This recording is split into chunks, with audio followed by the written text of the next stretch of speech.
किसान और उसकी जादुई फसल। बहुत समय पहले की बात है। उत्तराखंड के एक छोटे से गांव बखाड़ी में एक गरीब किसान रहता था जिसका नाम था हरिदत्त। उसकी जमीन बहुत कम थी, बस 2 बीघा। बारिश पर निर्भर खेती, पुराने औजार और फटे पुराने कपड़े ही उसकी पहचान। हर दिन वह सुबह सवेरे उठता, अपने बैल नंदी के साथ खेतों में चला जाता और शाम तक मेहनत करता।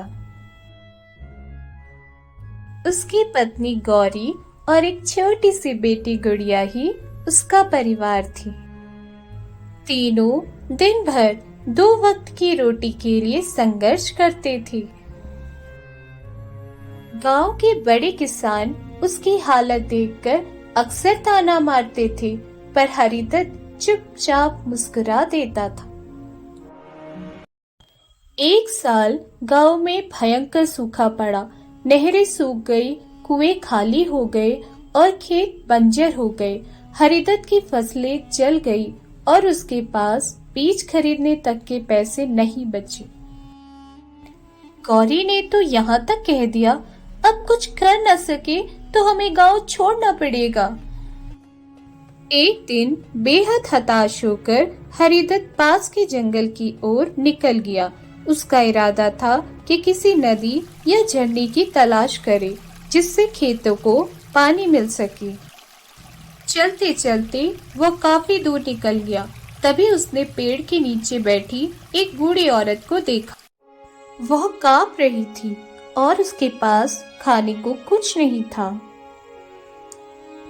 हरिदत्त ने अपनी पोटली में से 2 रोटियां निकाली और उस बूढ़ी औरत को दे दी। बूढ़ी औरत ने मुस्कुराकर कहा, बेटा, तूने भूखे पेट रहकर मुझे खिलाया। तेरी ये नेकी खाली नहीं जाएगी।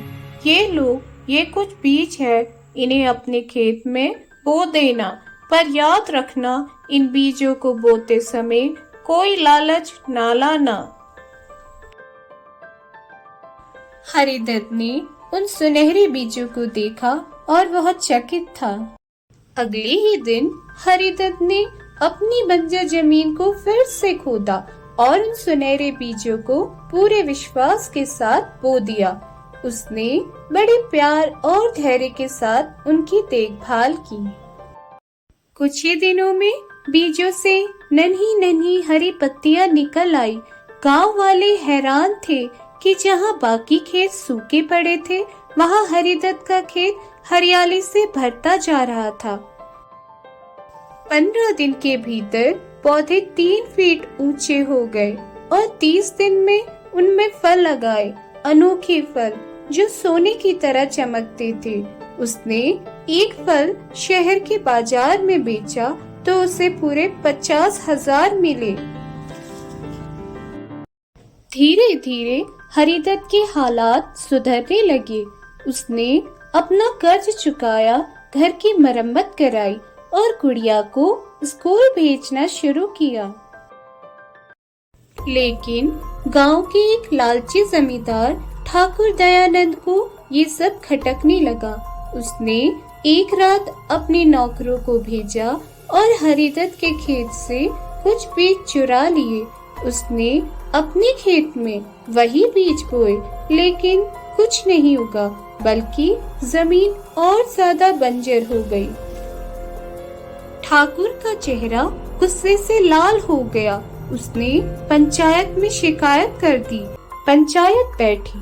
ठाकुर ने कहा, यह जादूगर है, इसकी फसल इंसानों को नुकसान पहुंचा सकती है। हरिदत्त चुपचाप खड़ा रहा। तभी गांव के एक बुजुर्ग पंडित रामदयाल बोले, मैं हरिदत्त को जानता हूँ। इसने अपनी मेहनत और सच्चाई से यह कमाया है। हो सकता है भगवान ने इसे इनाम दिया है। हरिदत्त ने सबके सामने बूढ़ी औरत और उसके दिए बीज का रहस्य बताया।